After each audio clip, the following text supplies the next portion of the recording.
Buonasera a tutti, buonasera a chi ci segue da casa. Vi invito ad alzarvi in piedi per iniziare il nostro culto e vorrei leggere con voi un testo che si trova in Proverbi 4, il versetto 23, che dice: custodisci il tuo cuore più di ogni altra cosa, poiché da esso provengono le sorgenti della vita. Che noi possiamo sempre custodire il nostro cuore, perché, come dice la propria parola, è da qui che vengono le sorgenti della vita. Preghiamo per iniziare il nostro culto. Signore, noi ti diamo il benvenuto in questo posto. Oh Padre, ti chiediamo che il tuo Spirito Santo possa essere in mezzo a noi, che il Signore possa riempirci con la tua gioia, con la tua gloria, Padre, con il tuo Spirito Santo, Padre, con il tuo amore, Signore. Fa sì, oh Padre, che questo culto non venga a essere un altro culto, Padre, a cui partecipiamo, Signore, un altro incontro a cui partecipiamo, Signore, ma che possa essere veramente un incontro con te, oh Padre. Nel nome di Gesù, Signore, che il Signore possa togliere ogni distrazione, ogni cosa, Signore, che non viene da te, oh Padre, e che il nostro cuore, oh Padre, e le nostre orecchie, Signore, possano essere aperti per ascoltare, Signore, la tua parola, Signore. Benedisci, oh Padre, questa serata, Padre, nel nome di Gesù. Amen. Buonasera Chiesa, chi è venuto oggi per lodare il nostro Signore? Dai, alzatevi le mani, così posso vedere se è proprio così. Dai, cantiamo assieme.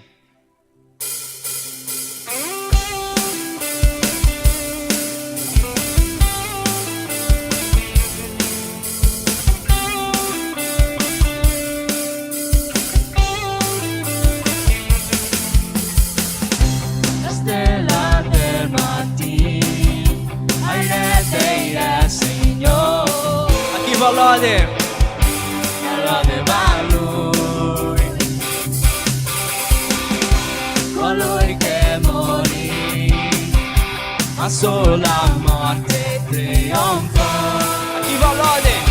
La lode va a Lui. Gesù, tu sei re, regna nei nostri cuori. Tu hai un regno e di potere per sempre. Amen. La tua chiesa canta a te, alza la voce per dichiarare, un sol popolo a proclamare, cantando più forte, più forte.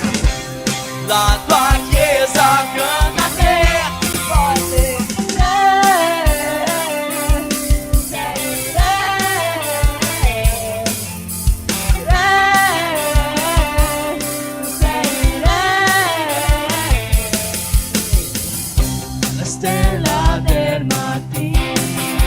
Ai re dei re, Signore. A chi va lode? La lode va a Lui, colui che morì, ma sola morte trionfò. Cantiamo La assieme. lode va a Lui. Gesù, tu sei re, regna nei nostri cuori. Tu hai un regno e di potere per sempre. Amen. Cantiamo assieme. La tua chiesa canta a te, alza la voce per dichiarare, un sol popolo a proclamare, cantando più forte, più forte. La tua chiesa canta a te, alza la voce per dichiarare, col popolo a proclamare, cantando più forte, più forte. Tu sei re,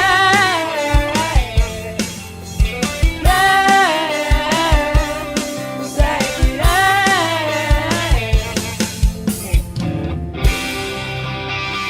Lodiamo il nostro Signore, l'unico Re che abita qua.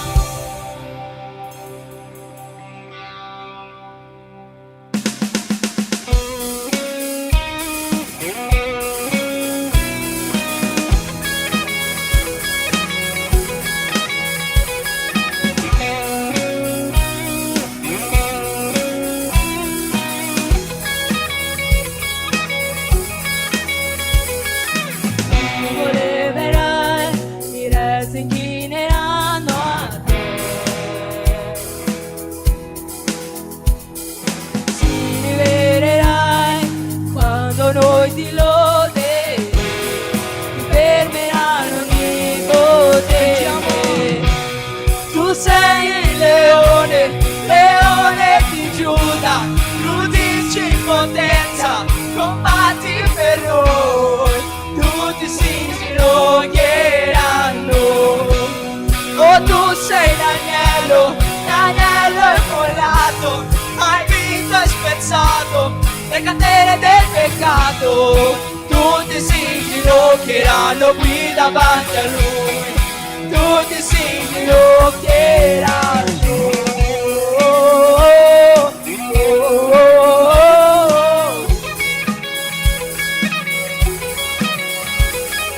Poi capitevi, mi re di gloria patria, salvezza porterà, a noi darà la libertà, fermerà l'onnipotente. Tu sei il leone, leone di Giuda, tu dici in potenza, combatti per noi, tutti si inginocchieranno. Oh, tu sei l'agnello, l'agnello immollato, hai vinto e spezzato le catene del peccato, tutti si inginocchieranno qui davanti a lui, tutti si inginocchieranno. Chi fermerà l'onnipotente? Chi fermerà l'onnipotente? Possiamo dichiarare Chi fermerà l'onnipotente? insieme assieme chi fermerà. Chi fermerà l'onnipotente? Chi fermerà l'onnipotente? Chi fermerà l'onnipotente? Chi fermerà l'onnipotente? Chi fermerà?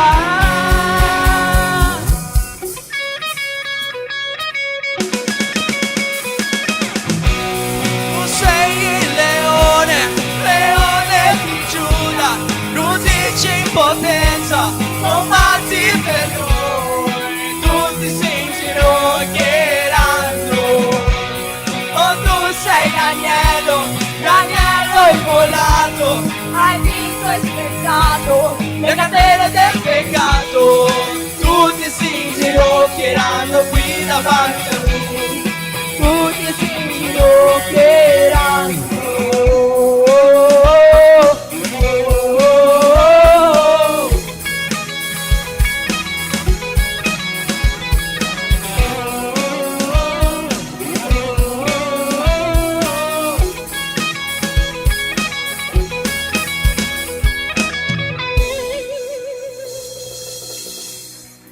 Amen.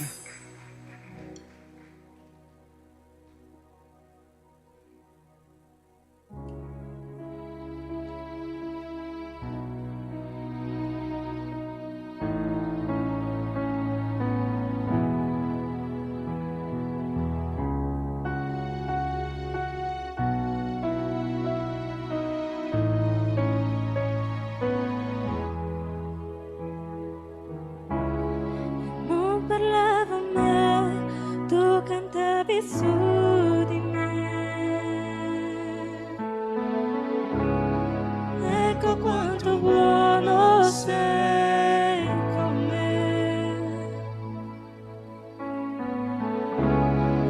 Non vivevo mai, tu soffiavi vita in me. Cantiamo per noi. Ecco quanto buono sei con me. Oh, mi travolgete, infinita audace amore tuo, lascia ancora le 99 per cercare me, non l'ho meritato né guadagnato, ma è così che ami tu. Voi travolgete, infinita audace amore.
scaglio ogni montagna per raggiungermi. Cantiamo con forza, Chiesa. Abbatto ogni barriera, scaccio ogni menzogna per raggiungermi. Pensi che Lui è vicino a noi? Illumino ogni ombra, scaglio ogni montagna per raggiungermi. Abbatto ogni barriera, scaccio ogni menzogna per raggiungermi. Canti per Lui. Illumino ogni ombra, scaglio ogni montagna per raggiungermi. Abbatto ogni barriera, scaccio ogni menzogna per raggiungermi. Cantiamo con forza, Chiesa. Illumino ogni ombra, scaglio ogni montagna per raggiungermi. Abbatto ogni barriera, scaglio ogni menzogna per raggiungermi. Oh, travolgente, infinita audacia, amore tu. Lascia ancora le 99 per cercare me. Non l'ho meritato, ne ho guadagnato, ma è così che ami tu. Travolgente, infinita audacia, amore tu.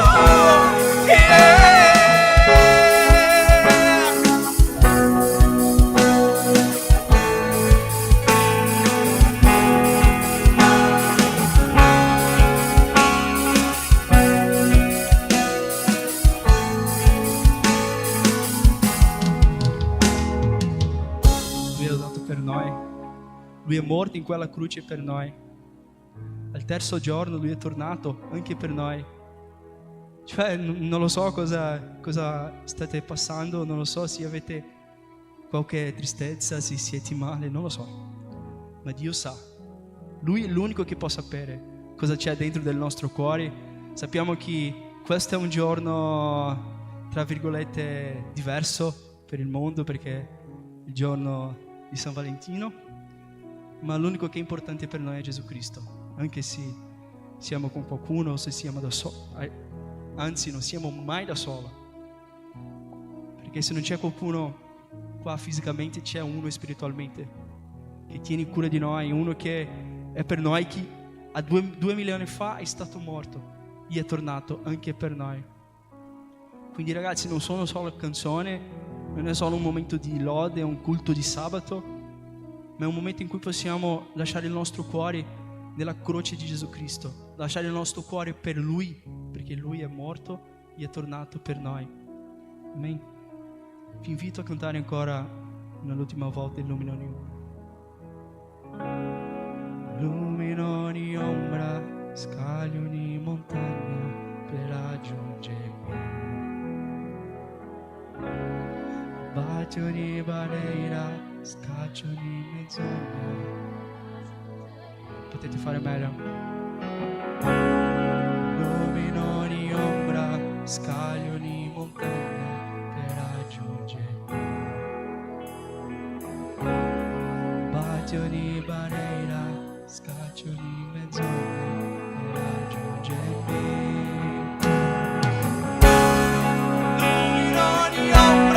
Scaglio ogni montagna per raggiungermi.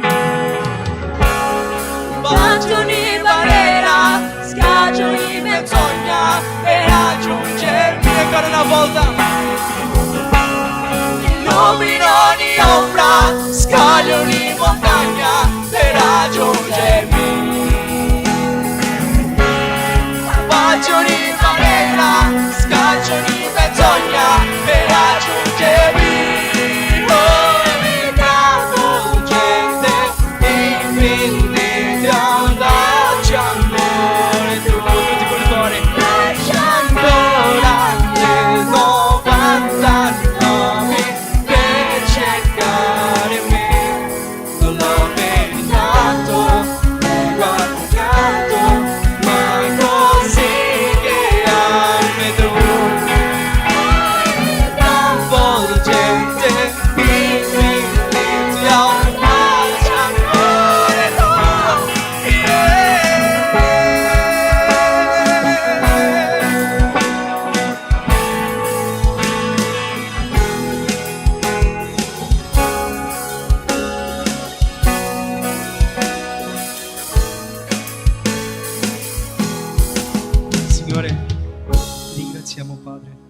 che siamo qui, Signore, a cantare per Te, Padre, perché il Signore non è mai stato lontano da noi, Padre. Vogliamo, Signore, consegnare il nostro cuore a Te, Signore, consegnare, Padre, la nostra lode, Signore, consegnare l'adorazione, Signore, consegnare la nostra vita, Padre, sì, così non l'abbiamo fatto ancora, perché sappiamo, Signore, che nelle Tue mani, Signore, è il migliore posto, Padre, e dove siamo liberi, Padre, dove abbiamo poi felicità, Signore, dove possiamo essere liberi, veramente liberi, Signore. Grazie, Signore, nel nome santo di Gesù, amen.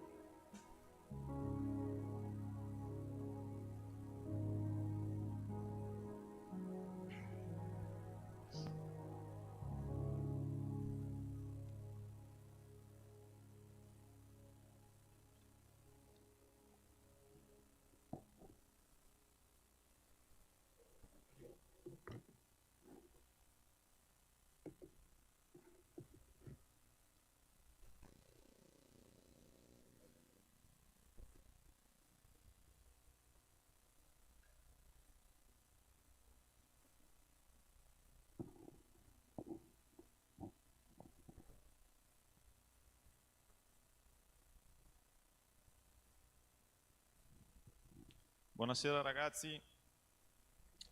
Io so che stanotte dovrebbe predicare il pastore Samuel, però ha avuto un piccolo problema a Belluno e quindi mi hanno invitato a portarvi la parola. Bene, possiamo pregare prima di iniziare? Signore, un'altra volta vogliamo pregare, vogliamo, Signore, ringraziare per il Tuo Spirito Santo. Chiedo in questo momento che la Tua parola venga direttamente dal Tuo trono di grazia e possa fare veramente la Tua volontà nelle nostre vite. In nome santo di Gesù, amen. Bene ragazzi, io so che questa sera dovevamo parlare e continuare con quello che è stato proposto, no, per questo mese, parlare di rapporti, santificazione della Chiesa, tutto quanto, però oggi vi porto un altro messaggio. E innanzitutto, a chi qua piace un po' di storia? Ok, quindi vi racconto una breve storia, no? Allora, voi sapete cos'era l'arca di Dio? Sì? Tutti quanti, vero? Ok. Bene, quindi voi sapete che nell'Antico Testamento l'arca di Dio era la rappresentazione della presenza di Dio, giusto? La figura dell'arca di Dio si è tornata molto diffusa in quel periodo. Perciò l'arca di Dio portava soprattutto i principali simboli dell'alleanza creata nel Sinai tra il popolo di Dio, il popolo di Israele e il proprio Dio. E voi potete trovare la descrizione completa dell'arca di Dio nel capitolo 25 di Esodo, ok? Quindi se volete e se siete curiosi potete andare a cercare nel capitolo 25 di Esodo tutte le informazioni per quanto riguarda l'arca di Dio. E durante tantissimi anni noi possiamo vedere che l'arca dell'alleanza, cioè l'arca di Dio, tantissimi nomi che sono stati, dati all'arca di Dio, ha avuto tantissime funzioni. E tra le due principali, che era portare quindi i simboli dell'alleanza di Dio col suo popolo, cioè le due tavole della legge, quella che Dio ha consegnato a Mosè, un vasetto contenendo la manna raccolto da Aarone e la verga fiorita da Aarone. E logicamente quella più importante, rappresentare la presenza di Dio in mezzo al suo popolo. E tante volte è servita anche come direzione, no, del popolo di Dio quando erano nel deserto. In 1 Samuele 4 noi vediamo la storia in cui l'arca di Dio quindi è stata sequestrata, no, dai Filistei. Quando i Filistei hanno ucciso, hanno vinto il popolo di Israele, l'hanno portata via e l'hanno portata nel loro paese. Però è durato praticamente 7 mesi, ok? Perché poi alla fine l'arca di Dio non stava facendo tanto bene così al popolo, ai Filistei, Perché vi dico questa cosa? Perché i Filistei avevano il loro dio, che si chiamava Dagon. E tantissime volte, quando l'arca di Dio era là, c'era proprio questa statua, no, di Dagon. E il dio Dagon è stato umiliato parecchie volte. Nel capitolo 4 potete vedere questa situazione, soprattutto nel capitolo 5 di Prima Samuele, che racconta un po' di questa storia.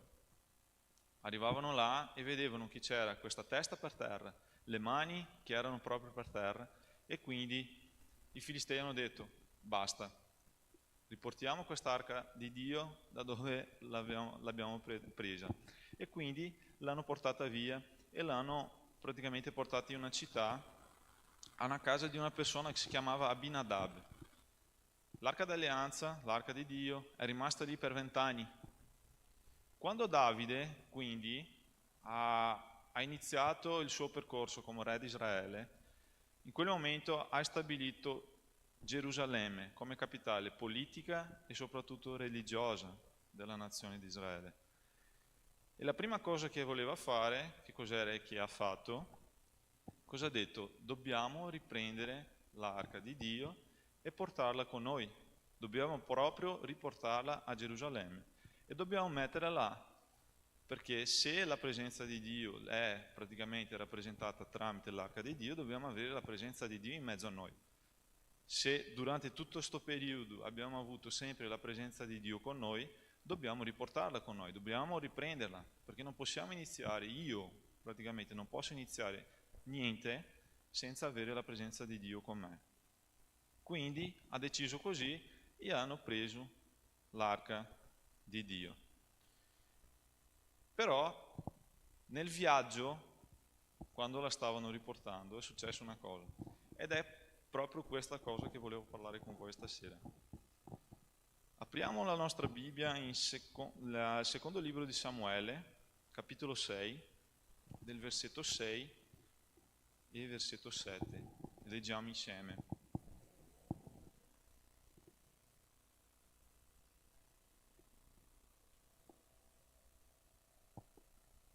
Dice così: quando giunsero all'aia di Nacon, Uzza stese la mano verso l'arca di Dio per reggerla, perché i buoi la facevano inclinare. L'ira del Signore si accese contro Uzza, Dio lo colpì lì per la sua impietà ed egli morì in quel luogo vicino all'arca di Dio. Molti di voi state magari chiedendo così: ma come mai?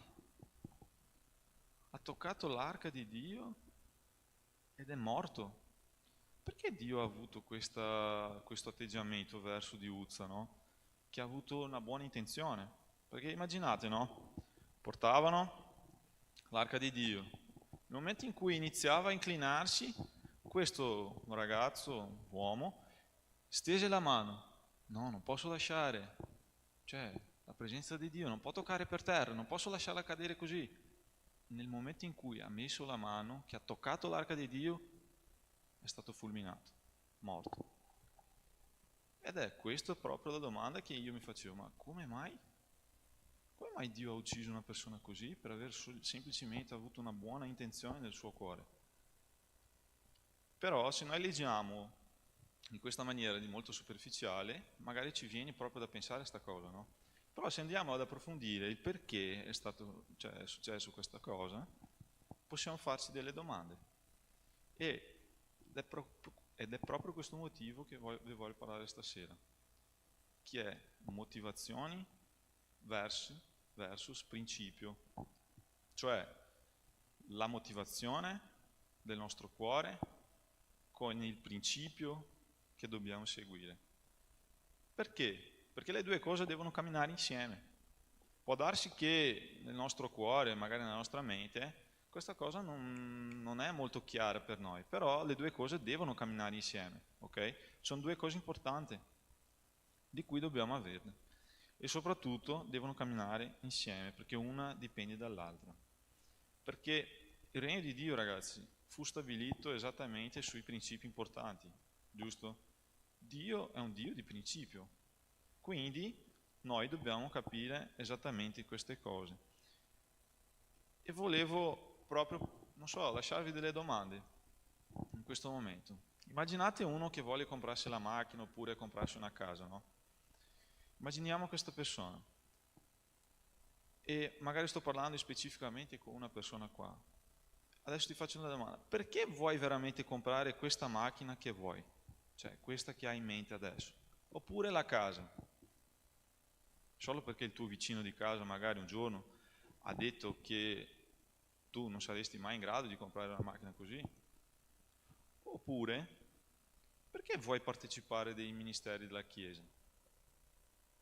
Parlo della lode, parlo di quelli che sono qui magari a predicare. Perché volete partecipare di queste cose? Allora, perché anche il fatto di venire in chiesa, no?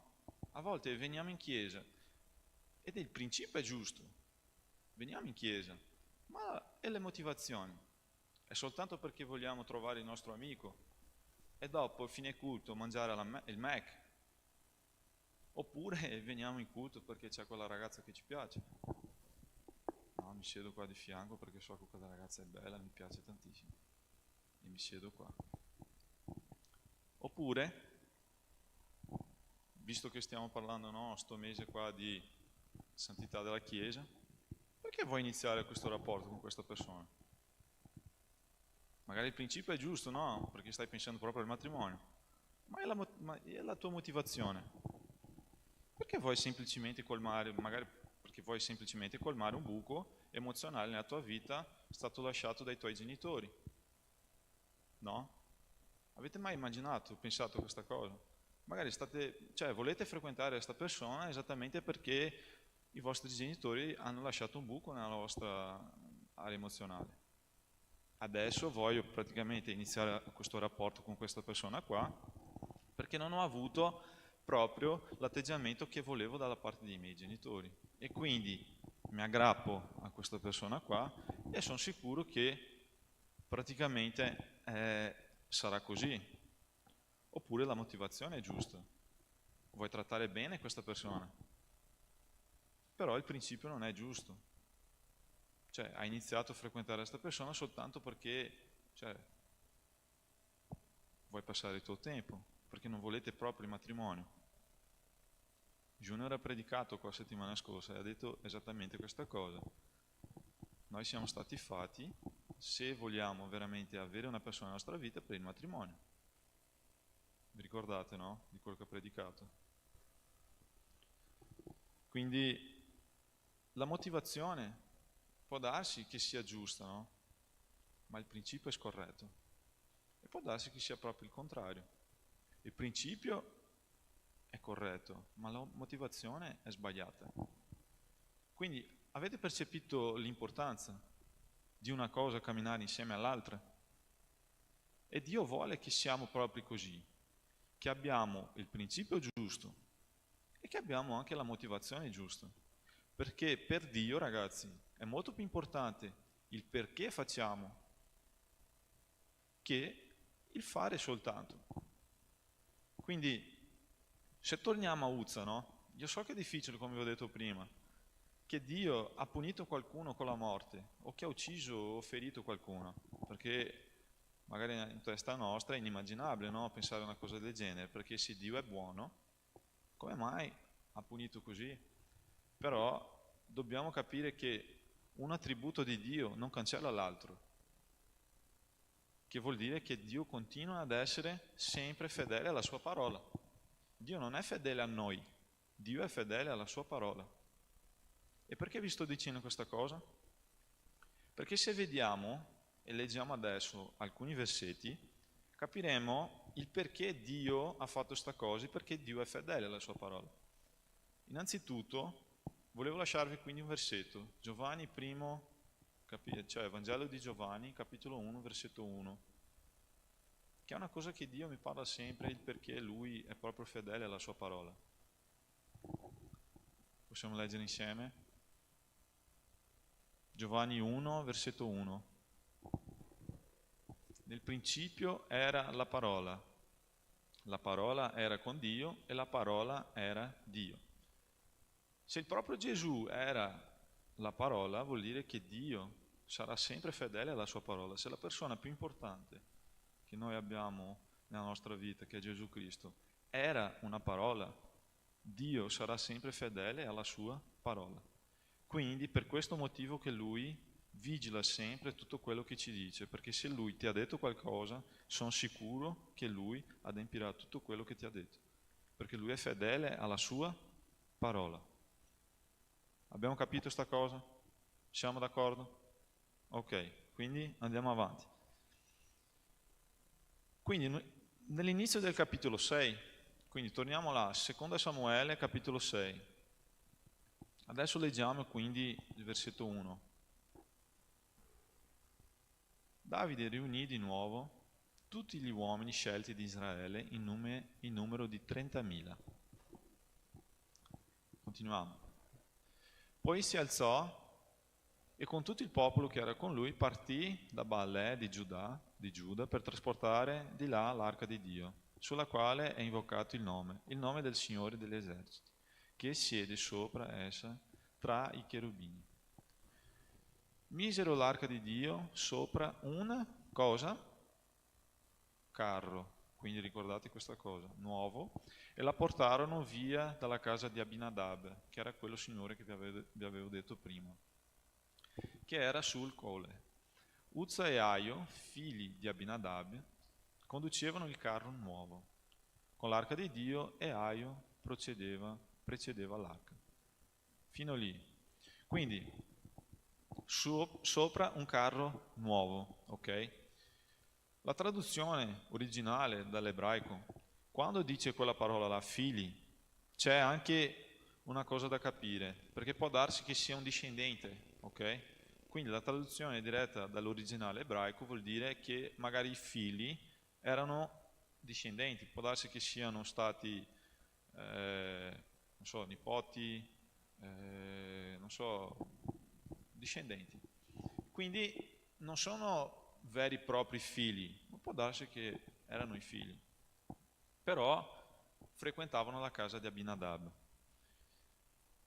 E perché vi sto dicendo questa cosa, no? Il carro dove hanno portato l'arca, ok? Non dovevano portare l'arca così. L'arca di Dio veniva portata sopra le spalle. Quindi hanno iniziato a fare tutto quel percorso, no, di portare l'arca di Dio dalla maniera sbagliata. L'arca di Dio, ragazzi, dovevano soltanto toccarla chi erano i Leviti, che facevano parte della famiglia levitica. Quindi loro potevano toccarla soltanto. E dentro la famiglia levitica c'erano 3 gruppi, i Coatiti, i Gerson e anche i Merariti, ok? E ogni gruppo era responsabile per ogni singola cosa che faceva parte del Tempio. Perché non so se vi ricordate, ma il Tempio di Dio era proprio cosa? Una tenda, no? Cioè, perché Salomone, che ha costruito il Tempio, è venuto dopo. Questo qua stiamo parlando prima di Davide ancora, che Davide era il re di Israele. Quindi il Tempio di Dio era proprio una tenda, che infatti quando si spostavano in mezzo al deserto, la tenda la spostavano con loro. E quindi l'arca di Dio era spostata insieme a loro. Perciò l'arca di Dio doveva essere portata. E chi aveva il diritto di toccarli, ricordate, erano solo i Leviti, ognuno con la sua responsabilità. Ok. Però l'arca di Dio doveva essere portata sulle spalle. Apriamo adesso Deuteronomio 10:8. Deuteronomio 10:8. Che dice così: in quel tempo il Signore separò la tribù di Levi, cioè quello che vi ho detto prima, i Leviti, per portare l'arca del patto del Signore, per stare davanti al Signore, per servirlo e per dare la benedizione del nome di Lui, come ha fatto fino a questo giorno. Adesso, Numeri 7:9. Di là partirono, Numeri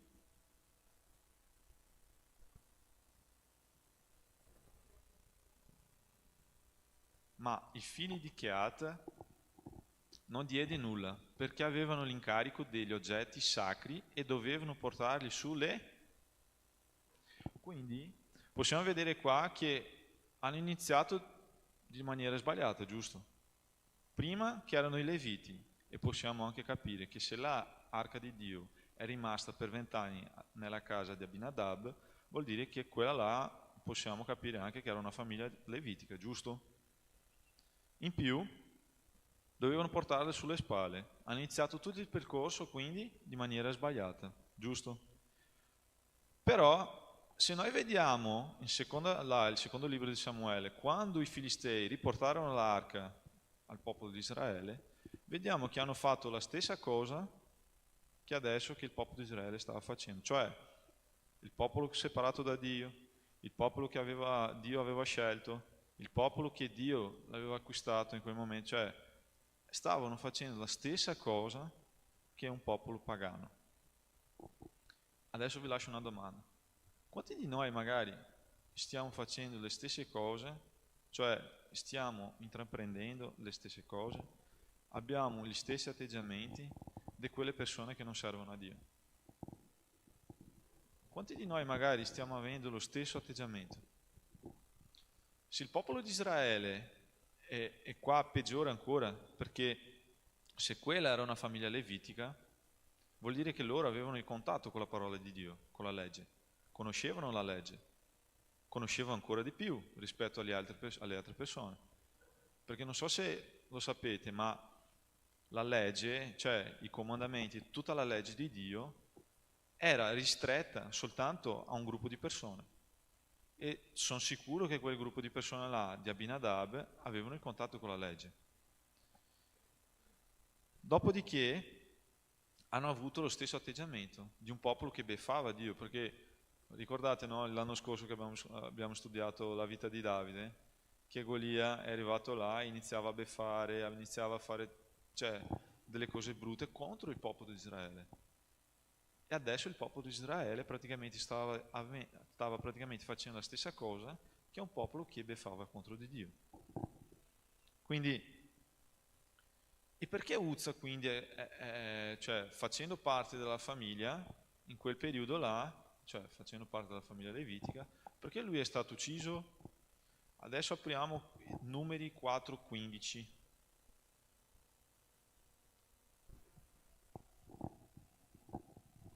Dopo che Aarone e i suoi figli avranno finito di coprire le cose sacre, quindi di mettere qualcosa sopra le cose sacre, e tutti gli arredi del santuario, quindi il campo si muoverà, i figli di Kehat, quindi ricordate Kehat, verranno per portare quelle cose, ma non toccheranno le cose sante, per non rischiare di morire. Queste sono le incombenze dei figli di Kehat nella tenda di convegno. Apriamo adesso, andiamo avanti nel versetto 31, nello stesso capitolo 4.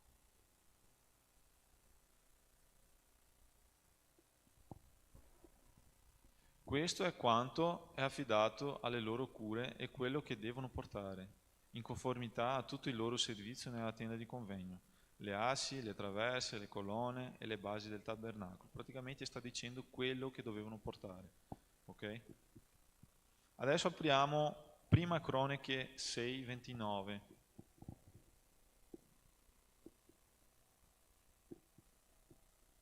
Prima Croniche 6:29.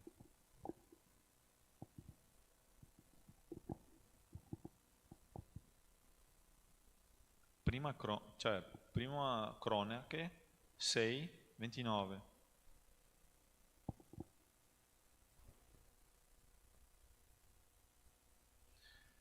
Io so che anche a me non piace, ragazzi, leggere tutta questa discendenza così, perché a volte mi veniva proprio da sonno, no? Quando iniziavo a leggere queste cose mi prendevo proprio, sai, mi addormentavo. Però è importante leggere questo qua perché capiamo una cosa: il figlio di Merari, Mali, ebbe per figlio Libni, che ebbe per figlio Simei, che ebbe per figlio Uzza. Quindi la discendenza di Uzza veniva dalla parte di Merari. E chi doveva portare, chi poteva toccare l'arca di Dio? Kehat, giusto? Che abbiamo visto nei versetti prima. Caspita, quindi perché Uzza ha toccato l'arca? Avete percepito che è stata proprio una tragedia? Quindi hanno iniziato di maniera sbagliata, dovevano portarla sulle spalle. Dopo, questo che non poteva toccare, l'ha toccata. Quindi hanno fatto tutto sbagliato. Ma l'intenzione del suo cuore era buona, giusta. E quanti di noi ragazzi stiamo vivendo proprio così? Con l'intenzione giusta, però col principio sbagliato. Un sacco di domande, no, che vi ho lasciati prima. Se magari pensiamo anche al nostro lavoro, perché stiamo facendo il lavoro che stiamo facendo? Magari perché abbiamo scelto questa università al posto di quella? Perché ci interessa i soldi o perché veramente voglio adempiere la volontà di Dio nella mia vita? O perché voglio essere veramente usato nelle sue mani o perché mi interessa soltanto altre cose nella mia vita? Quindi, sapendo quindi del periodo e del momento per il quale il popolo di Israele, perché il periodo era il periodo dei giudici, prima ancora del re di Israele, Dio ha permesso e ha ucciso Uzza esattamente perché voleva insegnare il popolo che dovevano fare le cose fatte bene. Ha permesso quindi che i Filistei portassero l'arca di Dio nel loro popolo, cioè nel loro paese, e poi ha ucciso Uzza esattamente perché voleva dare una lezione al suo popolo. Prima l'arca di Dio, cioè peccavano, rimanevano distanti da Dio e dopo la riportavano qua. E il periodo dei giudici è stato proprio così, no? Il popolo praticamente peccava e poi chiedevano perdono a Dio, Dio aveva la compassione di loro e alzava una persona in mezzo a loro e quindi avevano un'altra volta il perdono dalla parte di Dio. In questo caso qua Dio ha proprio permesso che portassero l'arca via affinché loro la riportassero là e, non so, attraverso queste situazioni potesse giustamente dare una lezione al suo popolo. E Dio ha trasmesso al suo popolo l'importanza di fare la cosa giusta nel modo giusto. Un'altra cosa che noi possiamo vedere quando vediamo il Vangelo, Marco 11, versetto 24, Gesù praticamente dice una cosa molto importante per quanto riguarda la preghiera. Ha detto così: qualsiasi cosa che voi, perciò io vi dico, tutte le cose che voi domanderete pregando, credete che le avete ricevute e voi le otterrete. Gesù stava dicendo qualsiasi cosa, tutte le cose. Però allo stesso momento, guarda cosa dice la Bibbia in Giacomo 4, versetto 3.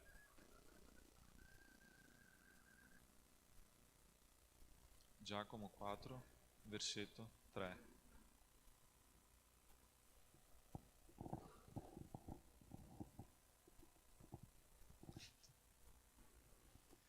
Domandate e non ricevete, perché domandate male, per spendere nei vostri piaceri. Quindi Gesù sta dicendo che tutto quello che chiedo a Lui mi darà.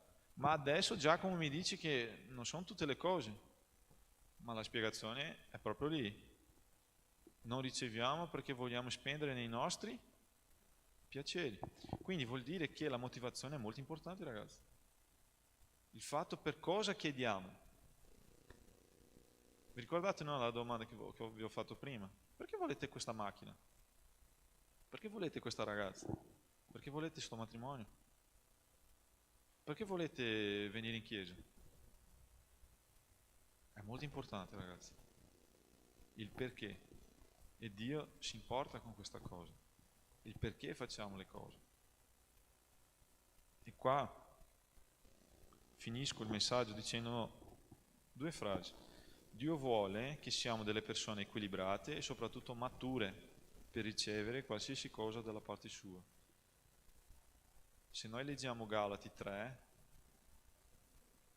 se non mi sbaglio Galati 3, Paolo inizia parlando esattamente di questa cosa, no?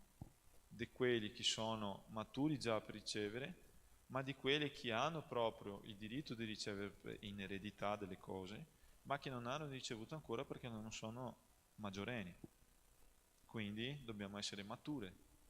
E maturità in chiesa non vuol dire, non c'entra niente con l'età, c'entra col fatto che noi siamo predisposti ad accettare il lavorare di Dio nella nostra vita. Se continuiamo a fare come il popolo di Israele, che camminiamo sempre nello stesso posto e non impariamo, vuol dire che non usciremo mai da questa situazione e non impareremo mai. Quindi con Dio non c'entra niente l'età, c'entra esattamente il fatto che noi siamo predisposti ad accettare la sua correzione. E la seconda cosa è che esiste e c'è una grande differenza tra fare la cosa giusta, del modo giusto, perché questo è che farà la differenza nella nostra vita. Perché vi dico questa cosa? Io sono sicuro che Dio vuole affidare una cosa nelle nostre mani. Ognuno qua ha il suo proposito. E io credo in questa cosa, perché noi abbiamo talenti diversi, giusto? Io non sono nato per studiare medicina come il fratello, come Samuel. Magari sono più bravo in altre cose, quindi vuol dire che ho ricevuto talenti diversi. E dentro del talento che ho ricevuto, del dono che ho ricevuto, Dio vuole veramente che io sia usato per la sua gloria. Quindi, se Dio vuole veramente affidare qualcosa nelle mie mani, e devo chiedere questa cosa, Signore, non lasciarmi fuori da questa situazione, voglio fare la differenza insieme a te. Perché immaginate, tutto questo muovere di Dio, tutta l'opera di Dio, e noi siamo da canto, che non facciamo parte di queste cose.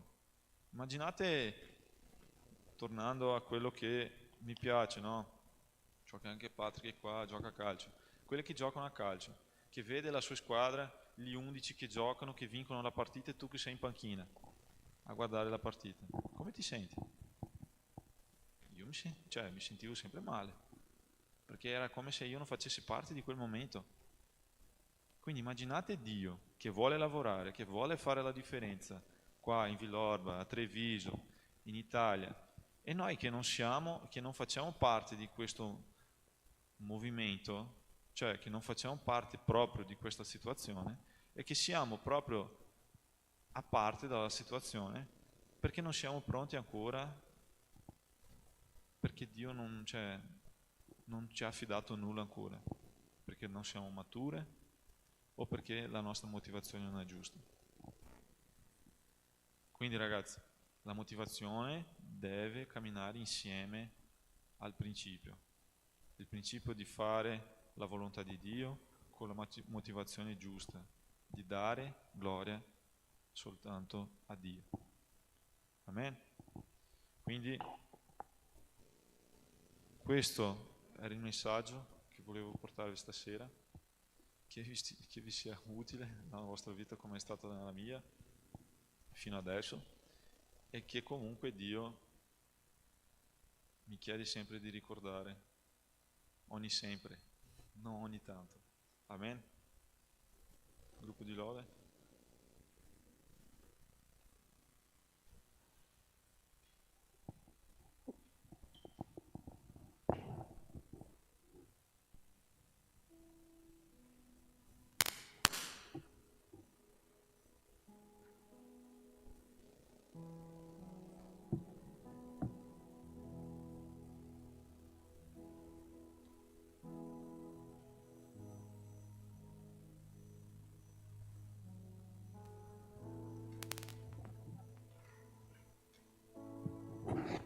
Amen Chiesa, vorrei invitarvi a continuare in questa atmosfera di adorazione. Se potete alzatevi in piedi.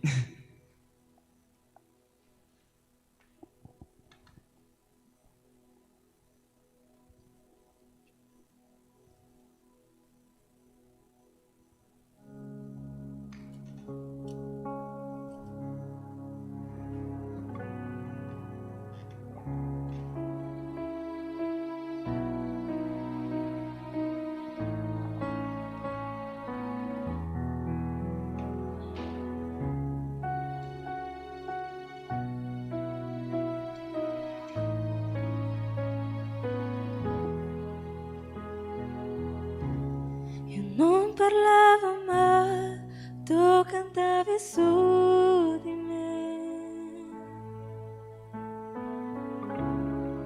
Ecco quanto buono sei con me. Io non vivevo mai, tu soffiavi vita in me. Ecco quanto buono sei con me. Cantiamo Chiesa.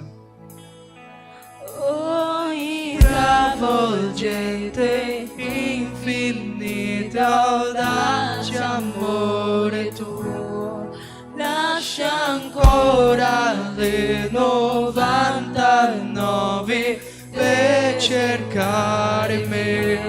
Non l'ho meritato né guadagnato, ma è così che ami tu. Ogni travolgente, infinito, audace amore tuo.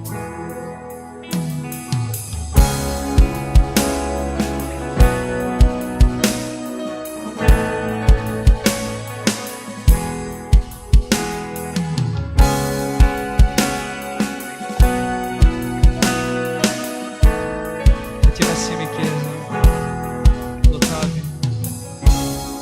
Stavi per me quando ero nemico tuo.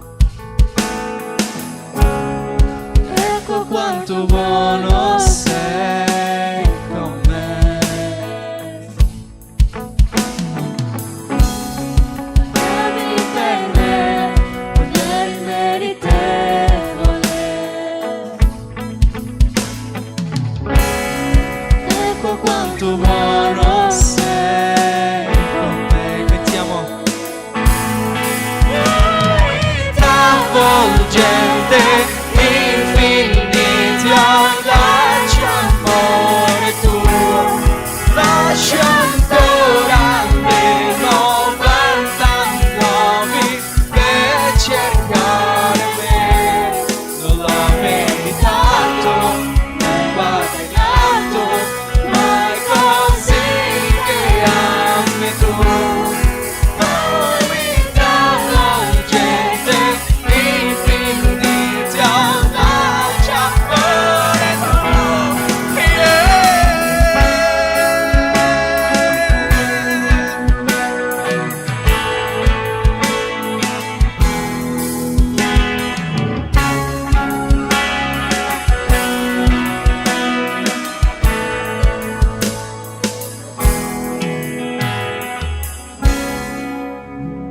Ogni ombra, scalo ogni montagna per raggiungermi.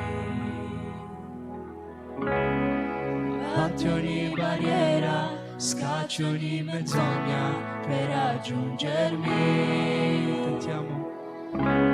Illumino ogni ombra, scaglio ogni montagna per raggiungermi. Batti ogni barriera, scaccio ogni menzogna per raggiungermi. Cantiamo con potenza. Illumino ogni ombra, scaglio ogni montagna per raggiungermi. Bacio ogni barriera, scaccio ogni menzogna per raggiungermi. E ancora una volta.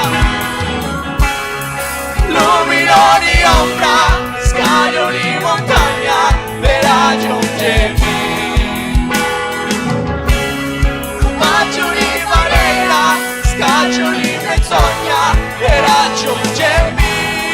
Ogni travolgente, infinito, audace amore tuo, lascia ancora le 99 per cercare me. Non l'ho meritato né guadagnato, ma è così che ami tu. Travolgente, infinito, audace amore tuo. Yeah.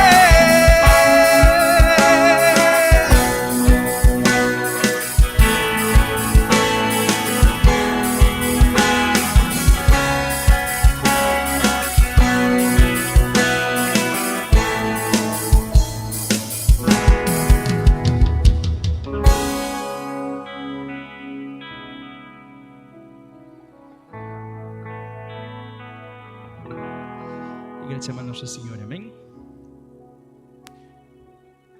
Ok, vi faccio accomodare un attimino, sedetevi pure e prima degli avvisi vorrei invitare tutti quelli che hanno partecipato in realtà all'evangelizzazione che c'è stata a Treviso, vorrei invitarvi a venire qua davanti per parlare, per dire un po' cosa è successo in questo momento che avete avuto oggi. Passo la parola alla Giada.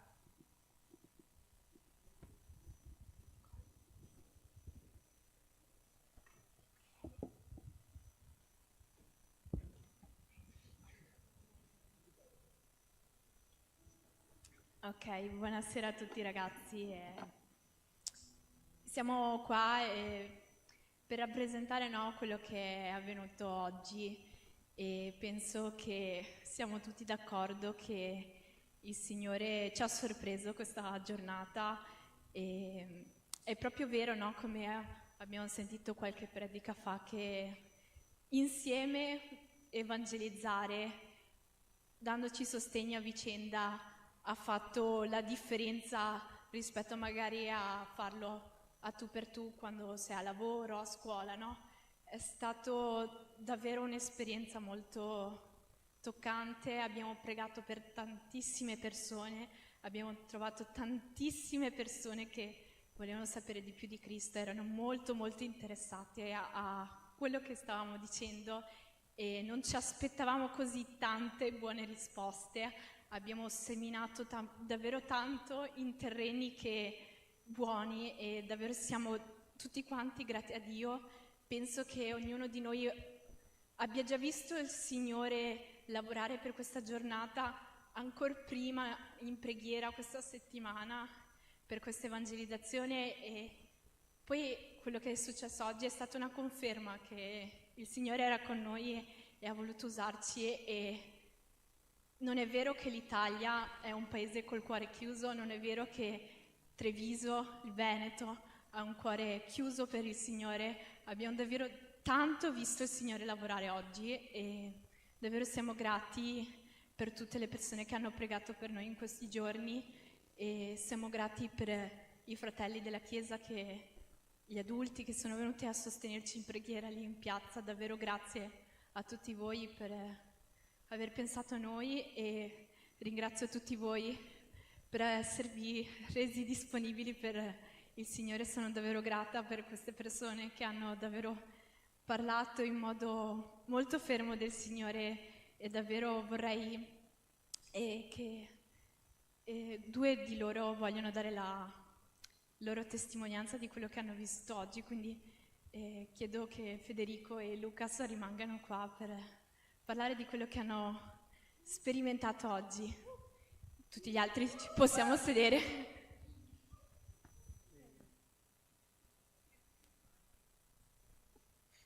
Bene, diciamo che è stata una giornata veramente sorprendente, si dice? Sì. Mi sono veramente sorpreso della quantità della gente che abbiamo trovato, che era, grazie, aperta a sentire un po' della parola di Dio, di ricevere una preghiera, di anche parlare con noi, fermarsi a parlare con noi. Io me lo aspettavo tanti rifiuti, tante persone che non volessero parlare, però in realtà abbiamo trovato tante persone che erano aperte a questo, tante persone che volevano ascoltarci, che volevano anche loro discutere con noi dell'esperienza che hanno avuto con la Chiesa, con Dio, con tutta la vita cristiana, diciamo. E una cosa che mi sono sorpresa molto è che più o meno alla fine dell'evangelizzazione, quando abbiamo cambiato i gruppi perché ci siamo divisi in gruppi, no, di 2 persone, 3 persone più o meno, e alla fine sono rimasto io e Edward, e invece Giada e Sara sono andate a parlare con una ragazza. Noi siamo andati a parlare con un ragazzo e questo ragazzo era molto aperto per sentirci. Abbiamo iniziato con le classiche domande di San Valentino e tutto, poi siamo andati un po' dentro il tema di Gesù e dell'amore che lui ci ha dato, e questo ragazzo ci ha sentito e ha detto anche lui una sua testimonianza, ha detto di un suo amico brasiliano, che era protestante anche questo, che aveva già messo un seme su lui, diciamo, che stava già parlando di Gesù con lui da un po' di tempo, e essendo che noi abbiamo avuto l'opportunità di mettere un po' di acqua su questo seme, diciamo, e l'abbiamo invitato in chiesa e lui ha accettato, ha detto sì, dopo vedo con questo mio amico e veniamo tutti insieme a vedere com'è la chiesa. E abbiamo trovato tanta gente che era disponibile ad ascoltare le nostre domande, le nostre preghiere e tutto. E poi abbiamo pregato per lui ha accettato volentieri e tutto. E se vuoi dire. A me invece sono stato con Medea e ho parlato con tante persone, ma la maggior parte erano ragazze, perché purtroppo i gruppi di ragazzi se ne trovavano pochi. Però ho incontrato, mi ricordo, 2 ragazze, di cui una cattolica e un'altra che invece proprio non conosceva né Cristo né Dio, niente. E ho parlato un po' ho fatto qualche domanda per entrare nel discorso e ho visto che comunque si interessavano, e noi chiedevamo alle persone di pregare per problemi individuali, quindi qualunque cosa che gli succedeva, oppure per qualche persona cara, e comunque per la maggior parte hanno dato una risposta, ci hanno chiesto di pregare per i problemi alla scuola, oppure per anche persone care a loro, familiari, e comunque ci ha aiutato a tutti noi, quelli che sono stati alle evangelizzazione, che ci ha aiutato a avere un rapporto anche più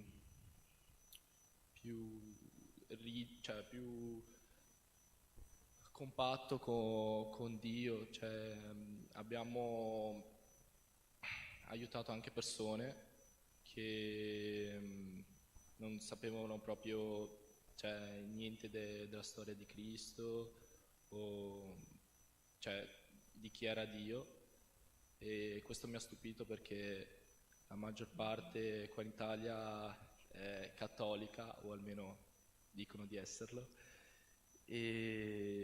però mi è piaciuta questa esperienza perché ho visto anche tante persone che si sono interessate, quindi bene. Grazie a tutti.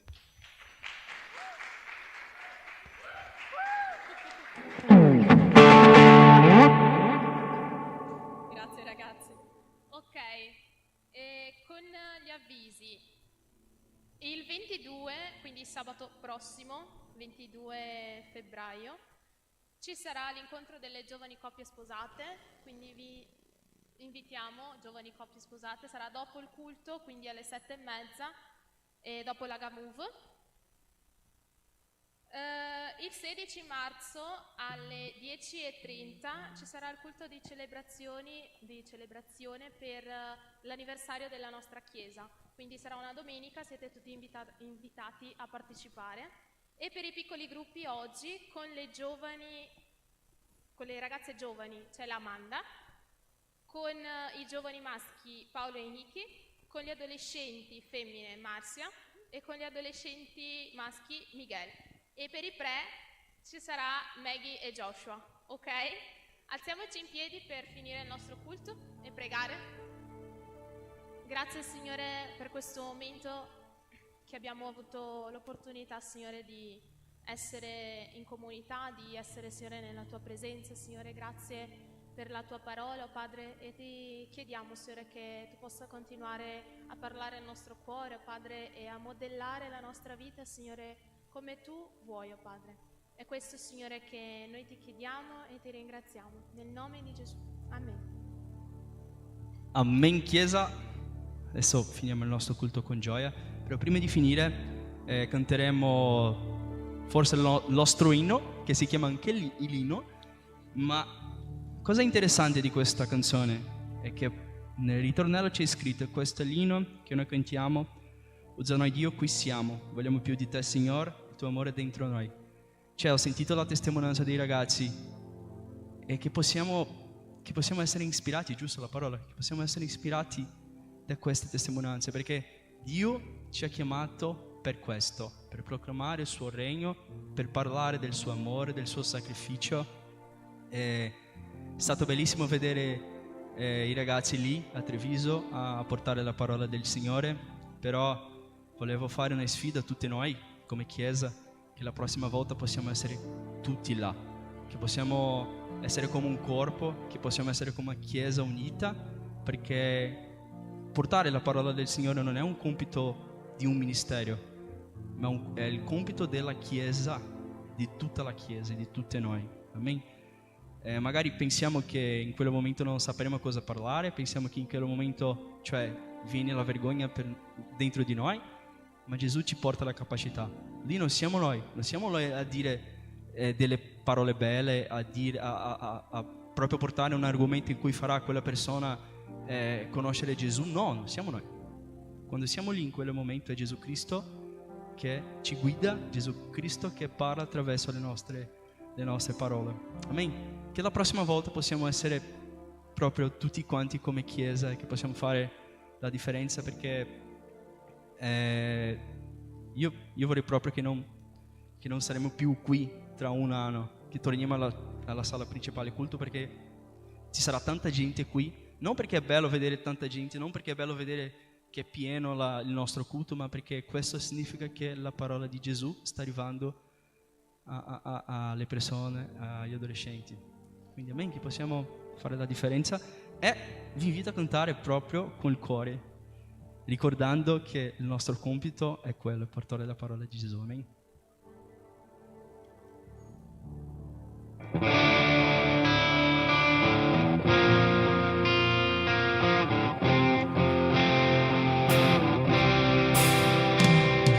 Posso dire quasi del Signore, riesco a sentire il suo cuore, mi ascolta, mi libero, sento il suo spirito chiamare, io sento figlio mio, è ora il tempo di brillare, tu sei nato per me, io sento figlio mio, è ora il tempo di brillare, tu sei nato per me, io sento figlio mio, è ora il tempo di brillare, tu sei nato per me, io sento figlio mio, è ora il tempo di brillare, tu sei nato per me, è ora il tempo.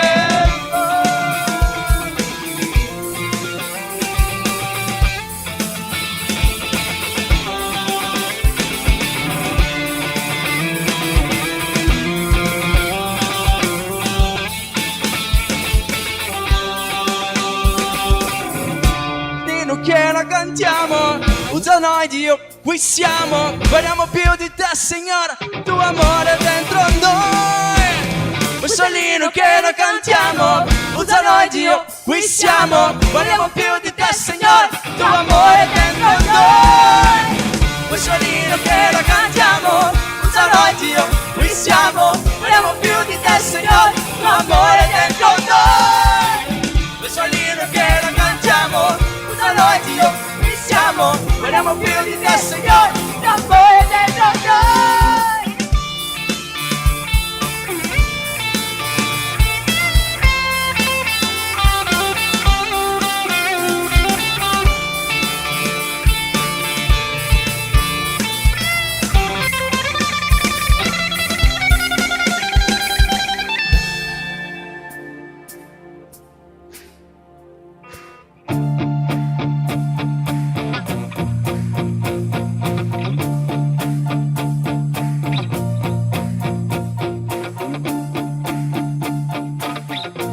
dichiarare amen, dichiarare che Lui è il nostro Re. Gesù è il Re, mi conquistò, mi liberò per donarmi una nuova storia. Gesù è il Re, mi conquistò, mi liberò per donarmi una nuova storia. Gesù è il Re, mi conquistò, mi liberò per donarmi una nuova storia. Gesù è il Re, mi conquistò, liberò per donarmi una nuova storia. Gesù è il Re, mi conquistò, mi liberò per donarmi una nuova storia. Gesù è Re, mi conquistò, mi liberò per donarmi una nuova storia.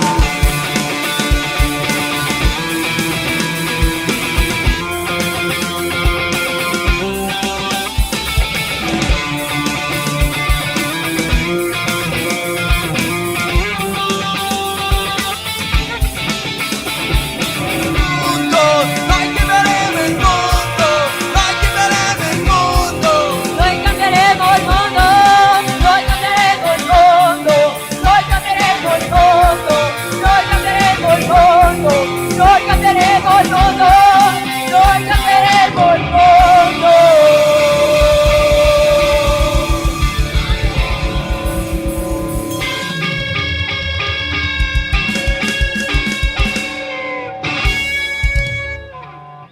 Attraverso Gesù Cristo, amen. Cambieremo il mondo attraverso Gesù Cristo. Amen. Ciao, ci vediamo.